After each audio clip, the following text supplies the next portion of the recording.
뉴욕 부동산 구매를 고민하는 많은 분들이 최근 가장 많이 묻는 질문이 있어요. 금리가 내려가면은 집값이 떨어질까이고요. 그리고 조금 더 기다렸다가 사는 게 좋을까인데요. 최근 뉴스에서 30년 고정 모기지 금리가 5.98%로 하락했다는 소식을 접하면서 뉴욕 부동산을 구매하려는 관심이 다시 높아지고 있어요. 이 이자율은 2022년 9월 이후로 약 3년 반 만에 처음으로 6%의 벽을 깬 건데요. 작년 이맘때쯤에 금리가 6.76%였던 거를 생각하면은 정말 큰 변화죠. 그래서 많은 바이어들이 지금 뉴욕 부동산을 사야지 될까? 아니면 금리가 더 내려갈 때까지 기다려야지 될까? 이렇게 고민하기 시작할 거예요. 지금은 뉴욕 부동산 시장에서 금리보다 더 중요한 변수가 바로 집값이 올라가는 거랑 매물이 부족한 거라고 보는데요. 그래서 오늘은 금리 대 집값 상승이라는 관점에서요. 올해 뉴욕 부동산을 언제 구매할지 이 타이밍을 알아보는데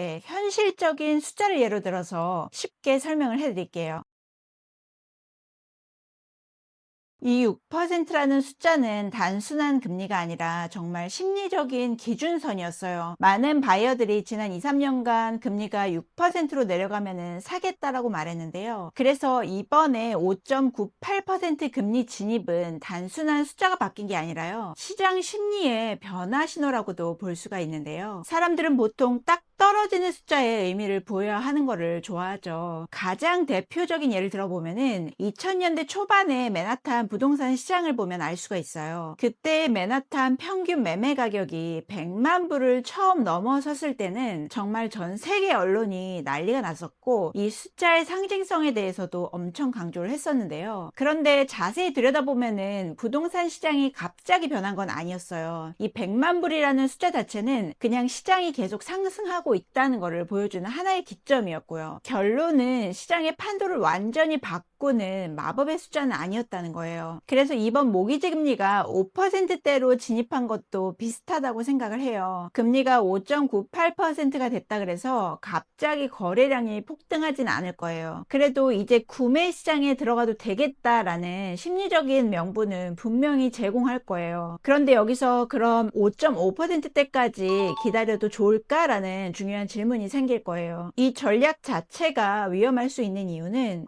예상보다 나쁜 인플레이션 지표나 고용 지표가 단 하나만 발표가 돼도 금리는 다시 6% 위로 상승할 수 있기 때문이에요. 그리고 시장 자체는 많은 분들이 원하는 숫자를 친절하게 기다려주지 않을 거라는 것도 또 하나의 이유고요. 이 부분은 잠시 후에 예를 들어서 쉽게 설명을 해볼게요.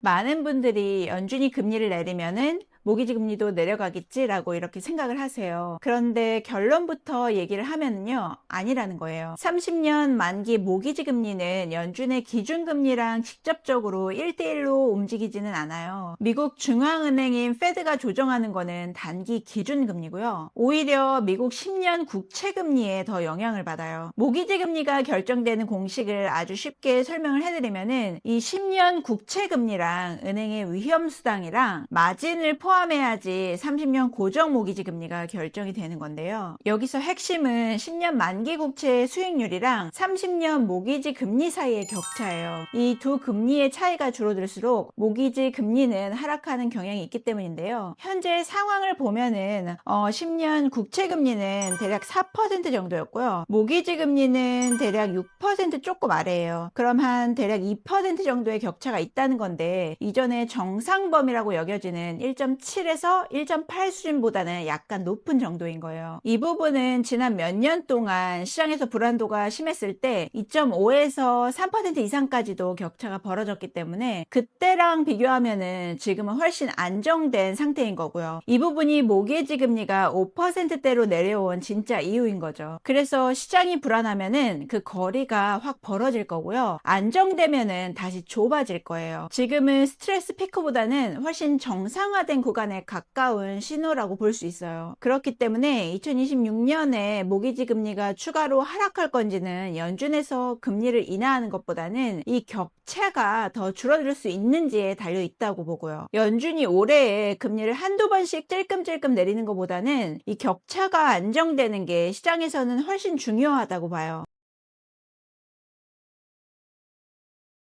지금 뉴욕 부동산 구매에서 가장 중요한 질문은 바로 금리가 더 내려가면은 기다리는 게 이득일까 이거인데요. 실제로는 이렇게 단순하지는 않아요. 금리를 1% 정도 절약하는 게 매력적으로 보여도 집값이 3에서 5% 정도만 상승한다면은 비용이 훨씬 커질 수 있기 때문에 이 현실적인 숫자를 가지고 한번 비교를 해볼게요. 100만 불짜리 부동산을 구매를 할 때 한 대출을 80만 불 정도 받는다고 가정을 해보면은 금리 6.75%랑 5.95% 절약 금액은 한 매달 400불 이상이에요. 이대로라면은 이자가 더 내려갈 경우에는 더 많은 절약이 된다는 건데요. 이 금액 차이는 심리적으로 큰 금액이에요. 그런데 100만 불짜리 콘도가 3% 정도만 올라가도 상황은 역전이 되는데요. 이 3만 불이라는 추가 비용이 발생하기 때문에 이 금액 자체는 금리에서 1년 정도 절약하는 5천 불 정도 금액보다는 6배 정도 큰 금액이에요. 150만 불짜리 부동산을 구매를 하실 때 이자 차이를 보면은 한 매달 600불 이상이에요. 여기서 중요한 변수는 집값 상승이라고 봐요. 이 고가 시장일수록 금리 1% 차이가 엄청 커 보이겠지만 실질적으로는 집값이 올라가는 거랑 바이어들끼리 경쟁이 심해질 수 있다는 변수를 꼭 같이 고려를 해야지 된다고 보고요. 왜냐하면은 금리가 떨어지면은 바이어끼리 경쟁이 붙으면서 셀러 우위 시장이 되기 쉽기 때문에 협상력도 많이 사라질 거예요. 그래서 이자를 절약하는 것보다는 집값이 더 상승을 할 수가 있어서요. 지금 1% 높은 금리로 매달 납입 금액 차이를 감수를 할지 아니면 이자가 내려가는 대신에 집 가격이 올라가거나 바이어 경쟁이 심해지면서 선택지가 좁아질 수 있다는 것을 감수를 할지 이 두 가지를 잘 고려해 봐야지 되는 거죠.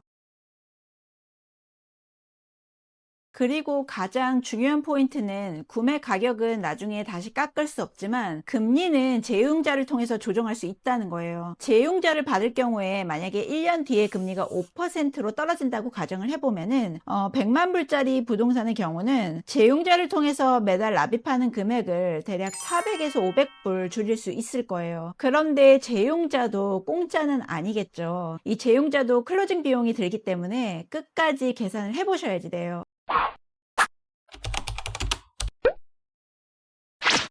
리파이낸스는 보통 대출금에서 한 대략 2%에서 4% 정도 클로징 비용이 들어가는데요. 뉴욕의 경우는 감정비랑 타이틀비, 변호사비 이렇게 들어갈 거예요. 예를 들어서 재융자 클로징 비용을 2.5%로 잡아보면은 80만 불 대출로 5.95% 이자를 가지고 대출을 받고 1년 뒤에 5% 이자로 바꾸는 재융자 비용은요. 한 2만 불이 돼요. 납입금액 차이를 살펴보면은 100만 불 예시에서 금리 한 1% 하락을 하면은 400에서 500불 정도 절감이 가능하다고 했잖아요. 그럼 연간에 한 5,000불에서 6,000불 정도를 절감을 하는 거예요. 이 숫자를 나눠봤을 때 최소 4년 이상은 부동산을 보유를 해야지 손해가 없어지는 리셋이 되는 시기가 온다는 얘기고요. 그래서 재융자를 단순히 마법 버튼이라고 보시는 게 아니고요. 보유 기간이 핵심인 변수의 툴로 이용을 하는 거죠. 그렇다면은 전략이 어떻게 바뀌어야지 될까요? 이 바이어 유형을 세 가지로 나눠서 시뮬레이션을 한번 돌려볼게요.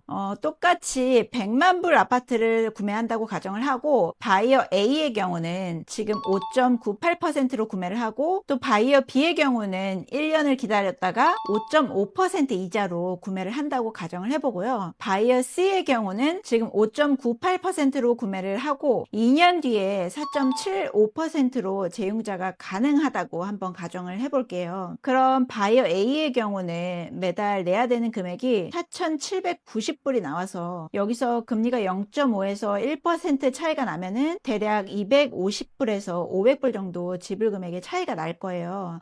바이어 B의 경우는 한 대략 4,540불이 드는데 지금 구매를 하는 바이어 A보다는 한 대략 250불 정도 절약을 하는 거죠. 그런데 금리가 0.5% 하락을 하는 동안 집값이 5% 정도 오른다면은 5만 불이라는 추가 비용이 나올 테니까 금리로 절약하는 이 금액이 증발해 버릴 거고요. 바이어 C의 경우는 한 2년 뒤에 4.75%로 재융자를 받을 수 있다면은 한 2.7년이면 재융자 비용을 회수할 수가 있어요. 그래서 한 4년에서 5년 이상 거주를 할 계획이라면은 충분히 현실적인 전략이 될 수가 있다는 거죠.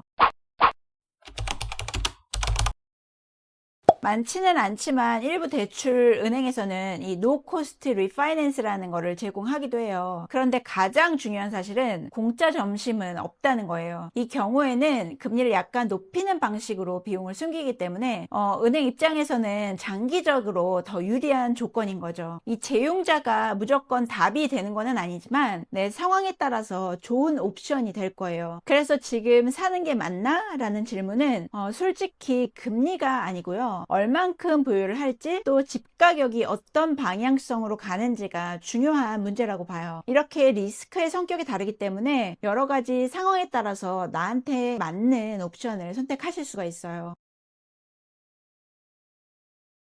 2026년 뉴욕 부동산 시장에서 가장 중요한 변수는 금리가 아니라 매물이에요. 지금 집주인 중에 상당수가 집을 팔지 않는 이유가 있는데요. 이 가장 큰 이유는 코로나 시기에 초저금리였죠.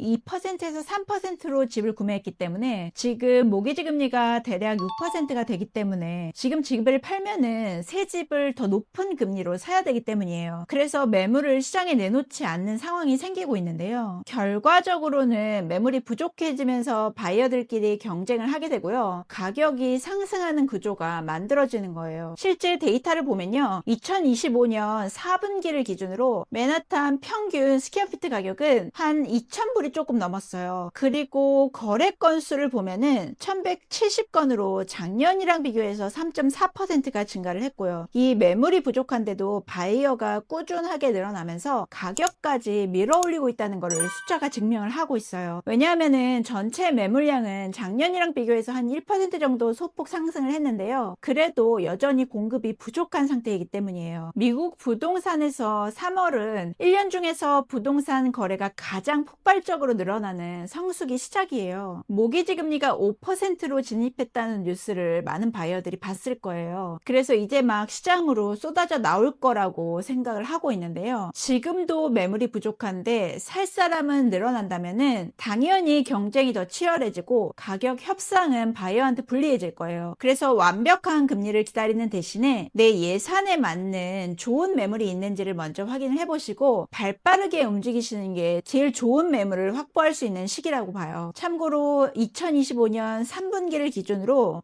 맨하탄의 전체 거래 중에서 65.3%가 현금 구매였고요. 300만 불 이상 거래에서는 90%가 현금 구매였다 그래요. 이 금리랑 관계없이 뉴욕 부동산을 사는 수요는 꾸준히 존재한다는 아주 강한 신호라고 보시면 되고요.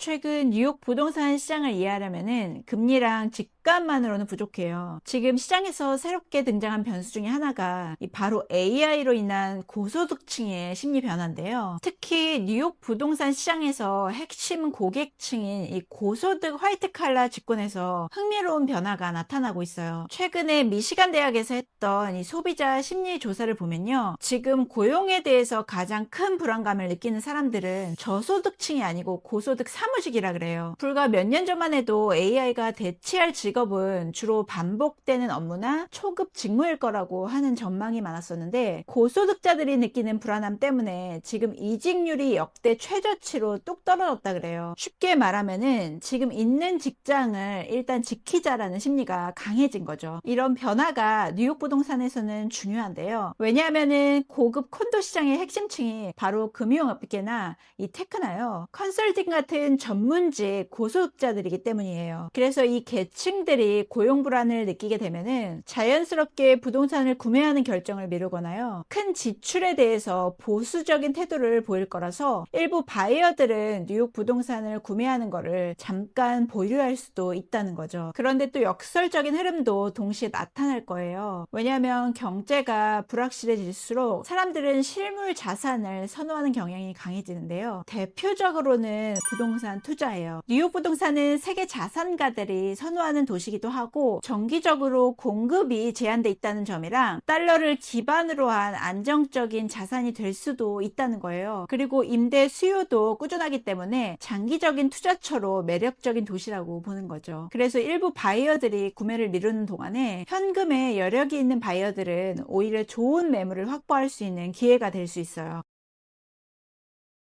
지금 뉴욕 부동산 시장은 폭등도 아니고 폭락도 아니에요. 그래서 딱 세 가지로 간략하게 정리를 해보면은, 첫 번째는 금리가 가장 낮아지는 시기에 집착하지 말자는 거예요. 이 30년 모기지 금리가 6% 아래로 떨어지긴 했지만은 더 떨어지기를 기다리거나 연준의 발표에 목매는 거는 크게 좋은 전략은 아니라고 봐요. 이 주식도 무릎에서 사서 어깨에서 파는 영역은 신의 영역이잖아요. 그래서 나한테 맞는 옵션을 찾아서 계산을 해보시고요. 유리한 방향으로 선택을 하시는 게 가장 현명하다고 봐요. 두 번째는 제휴자를 활용하자는 거예요. 부동산을 구매를 하시고 4, 5년 이상을 보유를 하실 계획이라면은 제휴자가 클로징 비용이 들더라도 충분히 회수가 가능할 거예요. 마지막으로는 성수기가 되기 전에 마음에 드는 매물을 확보를 하시는 거예요. 경쟁이 치열해지기 전에 내 예산에 맞는 매물을 찾는 게 중요하다고 봐요. 그래서 지금 뉴욕 부동산 시장에서는 완벽한 금리를 기다리는 것보다는 시장 구조를 잘 이해를 하셔서요, 전략적으로 접근을 하는 게 가장 현명한 시기라고 보고요. 이번 내용이 뉴욕 부동산 구매를 결정하시는 데 도움이 되셨으면 하고요. 그럼 오늘도 열심히 공부하셔서 현명한 투자하세요.